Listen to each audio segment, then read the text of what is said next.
Okay. Hey everyone, my name is Anton Gelashvili. I'm a student here in HAD in the Computer Science department.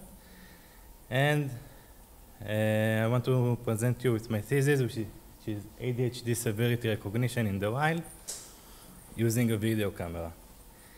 My advisors are Dr. Gadi Blumrosen and Dr. Chezi Reshef. I will start with a short overview. It's not working correctly, okay.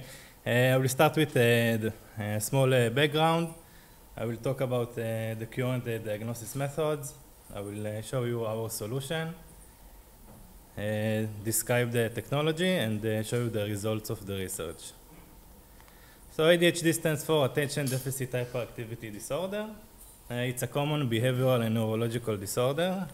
It affects both children and adults. Where 20% of the children have been positively diagnosed today. There are three types of ADHD: inattentiveness, hyperactivity, and impulsivity, and the combined condition.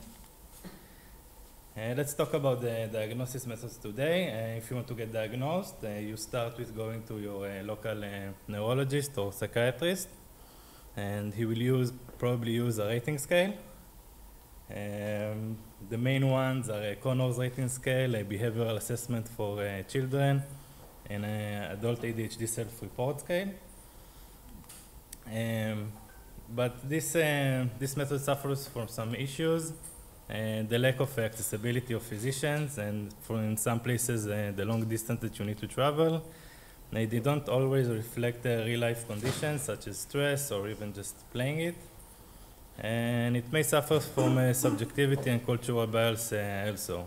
So to aid that, we have computerized tools. There is something wrong with the presentation, I'm sorry. Computerized tools called CPT, Continuous Performance Tests. The main ones are TOVA in Israel, and Nesprula from Spain, and QBTest, which is FDA approved. And we also have a lot of research in the area. With researchers trying to use eye tracking devices, EEG, and even fMRI. I hope I got everything right. But again, there are some limitations. All of the tools are very costly and not available for everyone.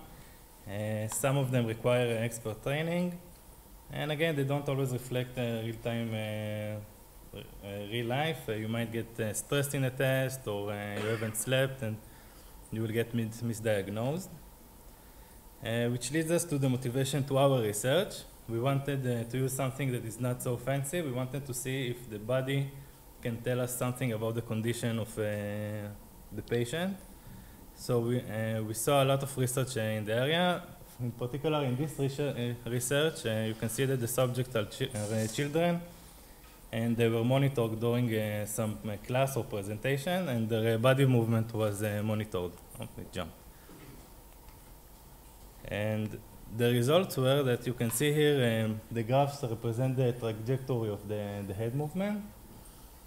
And you can see that the control group is not moving so much, and the ADHD with medication or without medication have much more movement of the head. And this leads us to our solution. We want to use only a video camera and analyze the body movement on the video input. And this is the old presentation. I'm sorry for the rephrase. This study focuses more on hyperactivity. And the benefits of using a video camera are, first of all, the accessibility and the reduced cost. And you don't need to go to the neurologist and psychiatrist every time you want to adjust your medication dosage or get diagnosed. And if we have all of those benefits, we can continuously monitor medication effects or even adjust medication dosage very fastly. I want to share a personal story. I have ADHD. I was diagnosed 3 or 4 years ago, and it took me about 2 years from start to getting some kind of normal medication for me, which was a long process, and I didn't get the correct one, I think. But the motivation is to try and help to shorten the process. But we couldn't find a data set. There were no available data sets, and the private ones were very small. So we did something interesting. We searched YouTube. We leveraged the user-generated content in YouTube. We searched for YouTubers talking about their ADHD experience, medication, getting off medication, on medication, getting diagnosed. When we labeled them as the true class, and we took YouTubers who have nothing to do with ADHD, didn't talk about it, didn't mention it in their channels, and labeled them as the false class. And using this method, we were able to obtain almost 80 videos. Now I know it's not clinical trial, it's not clinical data, so in order to validate the data, we used the help of a physician who saw all of the videos and rated them for us. So we had extra validation on our results. The expert was given this dedicated platform that we built. You can go over all of the videos and rate them with a scale of 1 to 5. And by the way, his advice for us was that we will focus more on hyperactivity. This is why we shifted a bit the focus. And I will start describing the method. So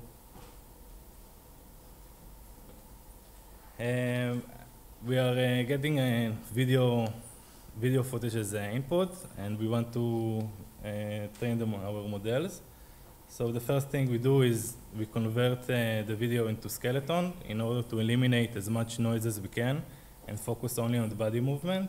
We're doing that using MediaPipe.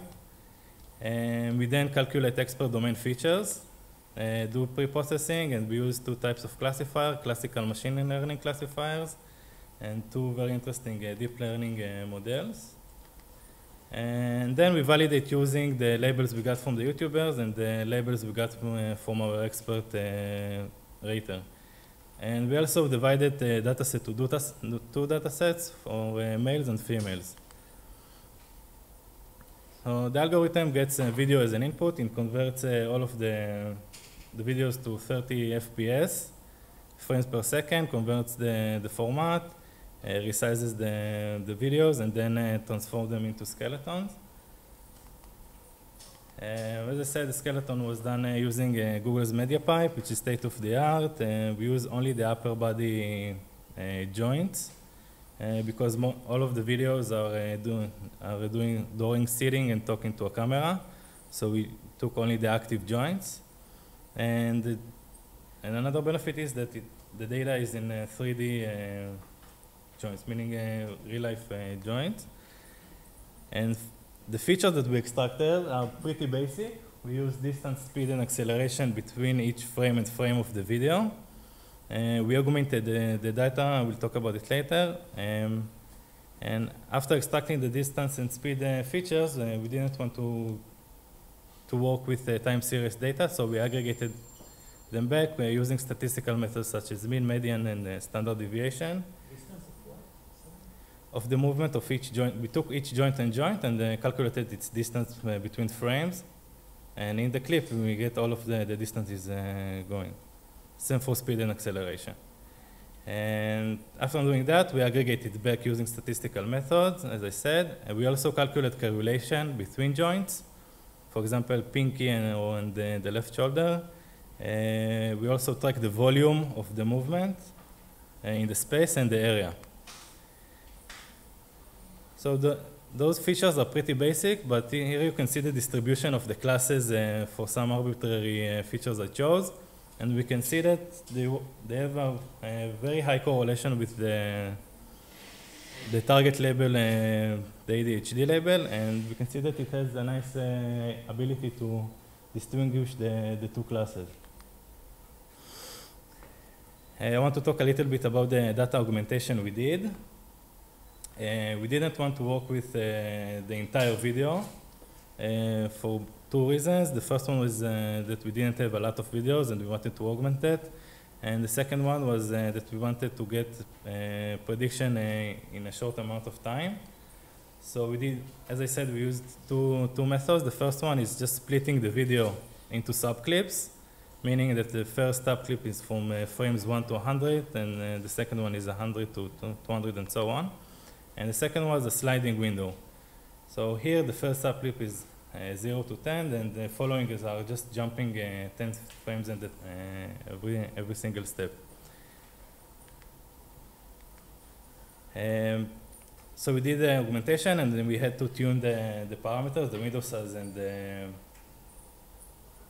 size and the overlap, and the sliding window. And we did a small ablation study, training all of the models. And we can see that all of them agree that after 10 seconds and up to 30 seconds, we can get a decent accuracy. So this is just plots of all of the machine learning models, and all of them agree on 10 to 30 seconds. And those are the parameters we chose.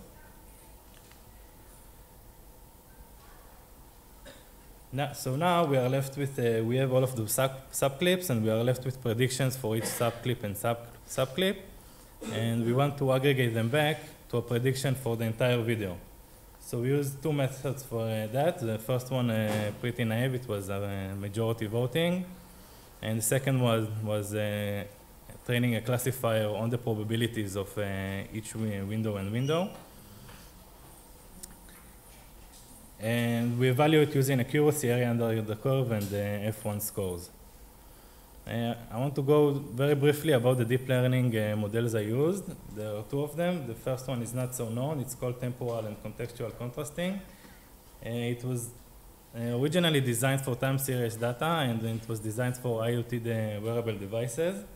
But if you think about it, if we take the speed and acceleration and the distance features, I can represent them as biometrical data or just output of a wearable device. So we use this deep learning algorithm. Here is the architecture. I won't talk a lot about it, but it's complex. It's using augmentation. It's adding noise to the signal, and by reconstructing them, it gets a pretty decent results.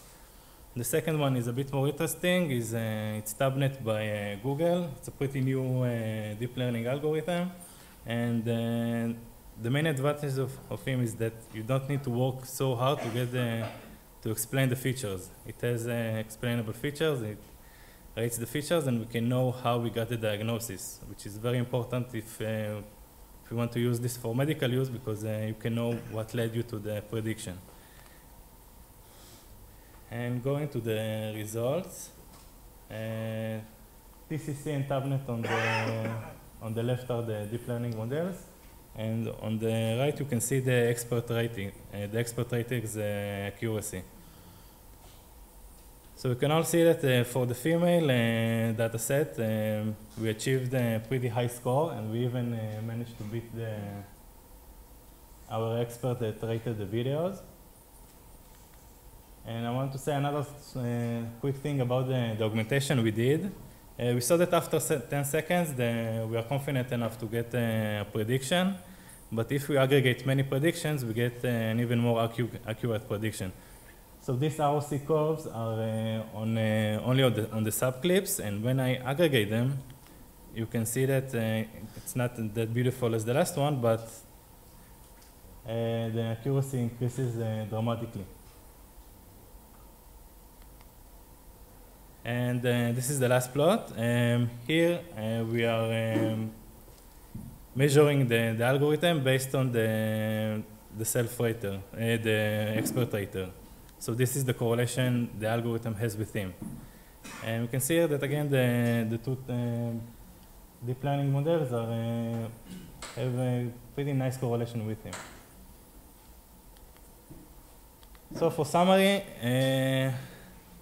I hope I convince you that video data can extract enough data to assess ADHD and even ADHD severity.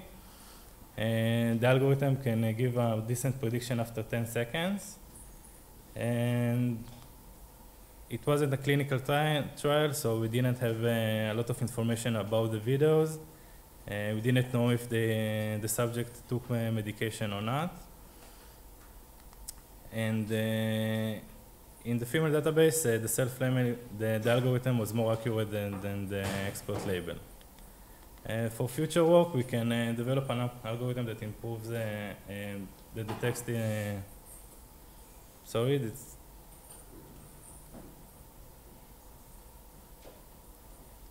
okay, this is an old slide, I'm sorry. We can use an algorithm to detect inattentiveness. We can verify our results with clinical data. We can collect a larger data set. If you think about it, collecting a data set now with only taking a video camera and not using any other devices can be much faster and easier. And we can, the videos, they hold much more data than we used. We used only the skeleton. There are many other areas in the video that we can use to classify ADHD. And I want to thank Dr. Gadi Blum-Rosen and Dr. Chezi Reshef, which is not here, and our writer Gili Katz.